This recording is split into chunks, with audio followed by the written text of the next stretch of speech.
Hello VC, Plastic Eric here, Plastic Soundwave Cult, here for the 300th episode of Collection Connection, the game that's just an excuse to talk about music. It's a game I play with my brother Bryce over on Good Show Ponsonby. Every Monday I have an album from my collection that Bryce finds a connection to, and on Thursday he does a video with an album in his collection, and then on Monday I do a connection to that album with an album in my collection. And so on and so forth. We've been doing this chain, and you guys get to guess what the connection is. The last person to get the correct answer from Bryce's video was Nonsuch Ned. He correctly predicted that the albums from They Might Be Giants and the OC's Remote Smoke Reverser.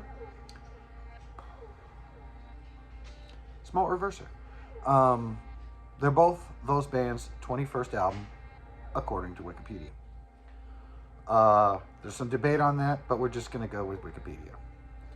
So, congratulations, Nonsuch Ned, and I'm glad you got that one, because, you know, the race was quick. You got in there fast before everybody else did. So, it took a little research, but we were able to figure out it was Ned that got it first. So with that, the last album that my brother showed on his video was My Murdered Remains from They Might Be Giants. Wasn't on Spotify, so I listened to a few songs on YouTube from this album, and it ends up being that I didn't remember that much of it, but I do remember the Communist song. The Communists Have All the Music, I think is what it's called. Definitely an interesting band. I like Flood, even though I don't have it. I have some of their music on like compilations, but not really an album from them, which I probably should rectify, according to Bryce.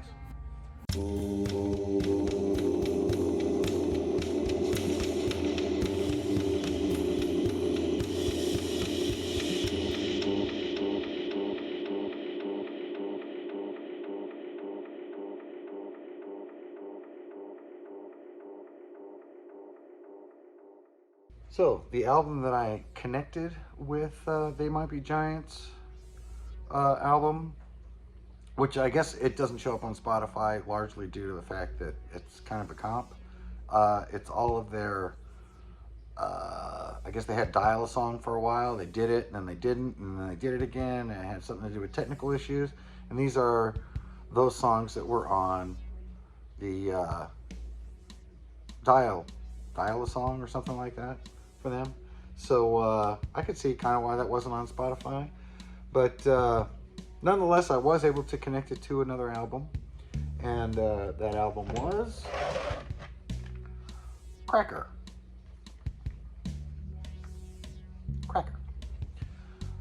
Fantastic album. I'm not a huge country fan, but I am a fan of this kind of country, where they mix a little bit of rock and roll into it. I've learned to appreciate some country a little bit more. I still hate most of it, but some of it I think is quite good and quite excellent. And this falls into that bracket for me. Absolutely fantastic album. I mean, the hit on here was Teenage Angst, you know, What the World Needs Now. But every song on here is solid, totally solid. Really, really enjoy it. I'm just going to move this a bit so we don't see as much of Elo's butt as we need to. But we'll get plenty of tail action. Now, kind of the interesting thing I found out about this album, sort of, was if you look very closely on the top there, it says net weight, 0.06 albums. You know, that they made this like almost like a generic, we call them sometimes here in the States blue label generic stuff. If you've ever seen the movie Repo Man, they have like, it's got like a blue stripe with two dark blue stripes on the outside somewhere on the can or the product, and then it just says what it is. So like it'd be just beer, you know, not Schlitz or Budweiser or something like that, just beer. She's coming back. She's gonna block off the camera. Here we go. Here we go. It's starting. So yeah, so the interesting I thought about this was that weight on there, and I was just curious. I looked on the inside, and I saw that instead of 0.06 or 0.6 grams, it's 0.4. I find it hard to believe that the case itself is only 0.2 and it weighs less than the thing. So I don't know if they adjusted that because of what these things weigh. I didn't bother to weigh this out. But the interesting thing is if you get the cassette, it has a net weight on it, which is for that cassette.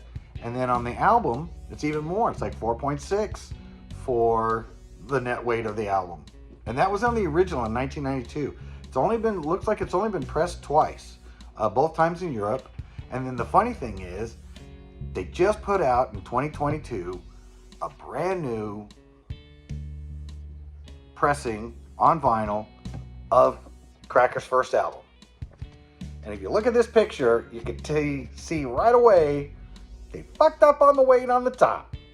Now I get it. This is for UK and Europe, according to to Discogs, and this could be the wrong picture. But if it's the correct picture, and they fucked up on the weight, it's the wrong weight. They just took the picture from the CD and reproduced it for the album cover. How freaking lazy can that be? And I could see how it's an honest mistake, because I'm sure that when it comes to the imperial system, a European probably wouldn't know an ounce if it came up and bit them on the boys. And so, yeah, it's just flabbergasted me that they're fairly accurate on this whole thing the whole time. They put out a re-release and they totally screw that part up. Not that it affects the album at all necessarily, but that's me. I hate those little details that they fuck up on.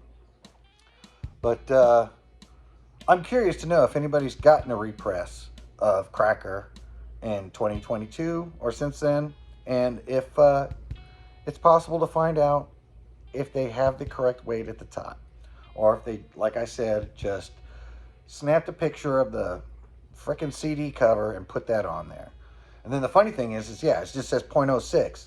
And the irony of it is that it weighs less than the 4.6 that they have for the original one. And when I do the calculations, if that weight is correct, it's about a 130 gram record. And the new one is 180 gram records. And according to the net weight, it weighs even less. So is that a nitpicky thing and a stupid nerdy thing to get upset about? Yes. And so, yeah, Cracker is one of my more favorite bands. Got to actually see them live for free at San Diego Street Scene sometime like 94, 95. Put on a great show. David Lowery, he's got a pretty good sense of humor. I mean, you can sense it in his songs already, but you can really, really see it when he's playing live and he does his banter with the audience. So it was kind of cool to do some slamming to some punk music. Or not punk music, country music. And so, yeah, I had a good time at that show. And that's about the closest that I can give you a clue in the video itself of what the connection is. If you go on Discogs, I'm sure you'll be able to figure out.